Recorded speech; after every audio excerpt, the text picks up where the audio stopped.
What happens when you take hacking a little too far? The Xbox Underground was an infamous group of teens who hacked one of the biggest gaming empires on the planet, along with several other major corporations, over several years, stealing over $200 million of proprietary data. In the end, however, it destroyed their lives. This is the untold story of the boys who hacked Xbox. The year is 2010, and 14-year-old Dylan Wheeler, who calls himself Super Day from Australia, stumbles upon 18-year-old David Pecora, better known as Xenomega, all the way in Canada. Dylan is new to the Xbox hacking scene, while David is what you'd call a veteran, having started his journey with the release of the original Xbox in 2001. Unveiling the Xbox. This is the product that will be out later this year. David uses what's known as a development kit. Development kits look and work like regular Xboxes, except with a lot more features and allow you to hack into Xbox consoles. These kits are hard to come by, but David, along with his friend Justin May, also known as MTW, all the way over in Wilmington, Delaware, and Sanad Nishaiwat, also known as Sonic 24, have a few.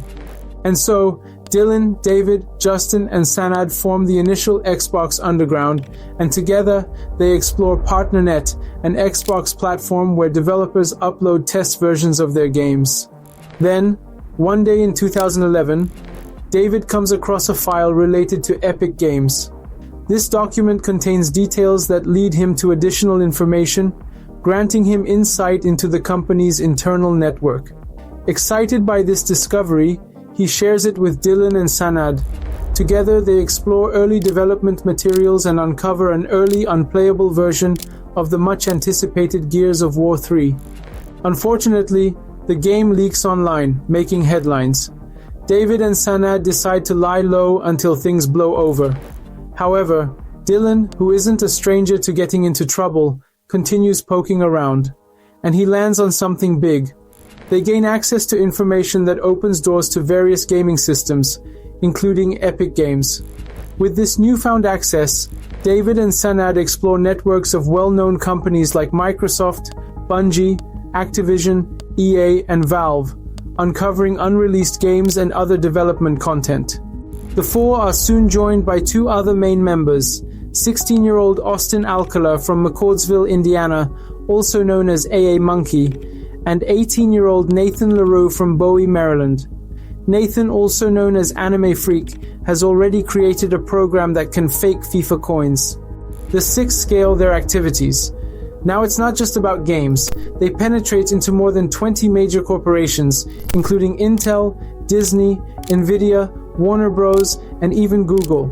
Meanwhile, Justin, who's been estranged from the group since 2010, after he was arrested at a convention trying to steal a game, has been running a return fraud scheme on major companies like Lenovo and Microsoft. He makes a return to the group, and they figure he couldn't possibly be working with the feds when he's still doing shady business himself, right? Then, in late 2012, David and Dylan land on something big, plans for the upcoming Xbox console, which at this point is called Durango. The group decides to source parts and build their own Xbox One. Nathan volunteers to assemble the console. However, since they don't have games to test on the counterfeit Xbox, they ultimately settle on selling it for $5,000 to a buyer in the Seychelles. Justin volunteers to pick it up at Nathan's and mail it. However, it never makes it to the buyer. Did the feds get Justin before he could mail it? Dylan, always impulsive, decides to post the prototype for auction on eBay. And it blows up, with bids reaching more than $20,000. But Microsoft gets wind of the whole thing and shuts it down. However, Dylan has gained notoriety and is now doing radio interviews, something that the rest of the group doesn't like. What they all don't know, however, is that Microsoft and the FBI are investigating them. A few weeks later, Nathan's home is raided and he's arrested. Sanad's arrest follows not too long after. And then Dylan. David, along with Austin and Justin, again lays low. That is until Austin connects with someone who has knowledge of Xbox One prototypes from Microsoft offices. The person in question, Arman, obtains 3 consoles, one for each of them. In a surprising twist, Arman later gets a job at Microsoft, but his time there is brief due to revelations about his prior actions. Then, in January 2014, Austin's involvement in these events leads to significant consequences. Only 3 months later, David walks right into an FBI trap at the Canada-US border.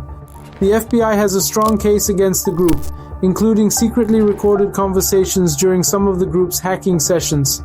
David gets 18 months, becoming the first foreign hacker to be jailed in the US. Sanad also gets 18 months.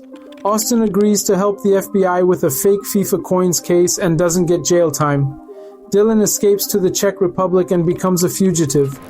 The saddest story, however, is that of Nathan, who tries to flee while on bail, but he is caught and handed a 2-year sentence. Once out, he announces his transition to a woman, Holly, but only a year later she is found dead in a motel room. So, who was the informant? In the indictment, an informant known as Person A is mentioned a lot. He provided a lot of the evidence, including delivering a counterfeit Xbox One. He is also from Wilmington, Delaware. You guessed it, Justin. While he wasn't arrested then, he would later be sentenced to 7 years behind bars for defrauding companies of over $3.5 million. That's it for today's video. If you enjoyed this content, please like, subscribe, and let me know in the comments what tech topics you would like to cover next. Also, don't miss my 5-minute video, where I explore how online betting apps use psychology to engage users and why people often lose more than they realize. Thanks for watching, and I'll catch you on the other side.